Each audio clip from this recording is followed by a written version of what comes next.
بعد التوسع الذي شهدته مؤسسة كوندور إفريقيا، أصبح لزاما عليها تكوين الكوادر الأجنبية في مجال صيانة مختلف المنتجات الكهرومنزلية والأجهزة اللوحية، وذلك من أجل ضمان خدمة ما بعد البيع لزبائنها والمحافظة على تنافسية منتجاتها في الأسواق الإفريقية.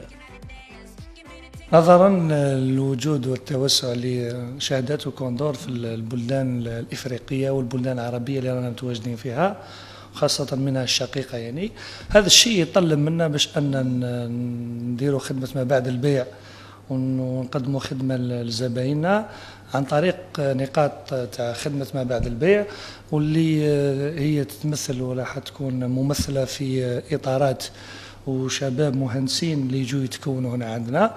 وقد ما راح يكون فيه فتح أسواق جديدة، راح يكون فيه مثل هذه المبادرات تاع التكوين اللي نقوموا بها، هذه الإطارات تاع الشركة اللي في الخارج.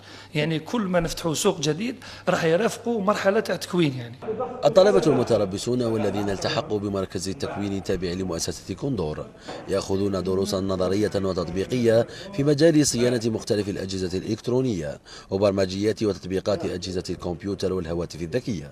الدورة هذه راهي جاية ستادير دين فاسون ستادير ناتوريلمون à chaque fois que Condor qui va à l'international.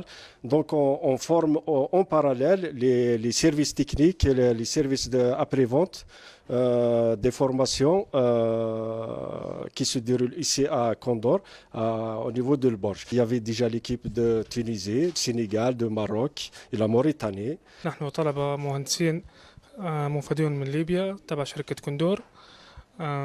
جينا للجزائر علشان ناخذ دورة تدريبية في صيانة أجهزة الكوندور بجميع منتجاتها الكهرومنزلية والملتي ميديا وغيرها، فلإرضاء الزبون في ليبيا. كما تعلمون شركة كوندور تسوق منتجاتها في ليبيا الآن، ونحن هنا لضمان نأخذ دورة تدريبية لضمان خدمات ما بعد البيع للزبون في ليبيا.